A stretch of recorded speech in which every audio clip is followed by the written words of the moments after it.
because of quarantine, there's a huge amount of people suffering with motivational issues right now. And I get asked all the time, like, Elliot, how are you so motivated? How are you so driven? How can you be doing what you're doing? Obviously, there's a lot of negativity out in the world, and like, what do you do? How do you get up every day? How do you push so hard? And my answer to that is, and I've touched on this before, find the why that's so big that how becomes easy. And this is a great saying that I didn't make this up. I nicked this from someone else, and I'm not sure who. I just remember it.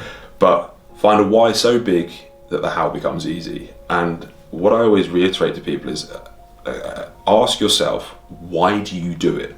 Why do you do what you do every day?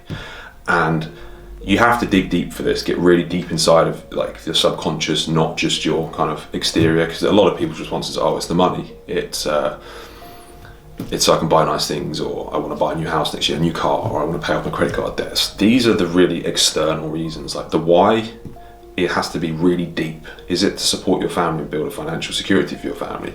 Is it to make someone proud? Is it to prove people wrong? There's always much deeper underlying reasons for the why. And what you need to really do is sit down and meditate on this, really, and reflect and have a deep think. Maybe sit down with a lean whiskey, I don't know, one Saturday night, and really sit there quietly and think within yourself about why is it that you do this? Why? What do you live for? Why? What are you driving and getting up every day and working for? Why? The deep, deep, deep underlying meanings. And when you work that out, think about it every single day. Every time you wake up, every time you have a free moment, the why, the why, the why. The real deep driving core factor that's within you. It might not be one, it might be a couple. It might be so that your parents don't have to work when they're older. It might be so that you can support them and pay them back. It might be that, whatever it may be, something really deep, and it needs to be more than just a financial goal, because if you become rich, that will dissipate and that why will be gone. It needs to be so deep and underlying that nothing can get in the way of it. And all of a sudden, when that becomes present in your mind and you think about it every single day, the why becomes so big, the how becomes easy. You don't suddenly think about, oh, how do I get the motivation? How do I work this out? How do I do this? You just work it out, because I have this why that's such a big driving force that I don't really have to work out the how. It just comes easy.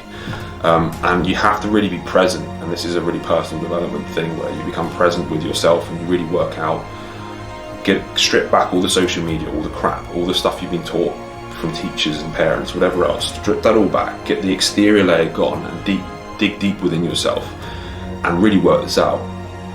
And once you figure this out, I have very strong whys, and that's why I never struggle with the hows. So, and anyone else that I know that has an unbelievable work ethic and drive has very strong whys. And that's really it. When you know why you're doing something and you really know the real driving reason, not the stuff you think it is, the real reason, you won't ever struggle with motivation. You won't ever struggle with the sacrifice, the pain, pushing through, or finding out how to do something. So I know it's quite relevant right now, and this is also going to be relevant after, because we all go through hard periods. We all go through a roller coaster, especially when you're in business. So bear that in mind and really work that out. And every time something gets hard or you're struggling and you want to know how, think about the why, and then the how will just become easy.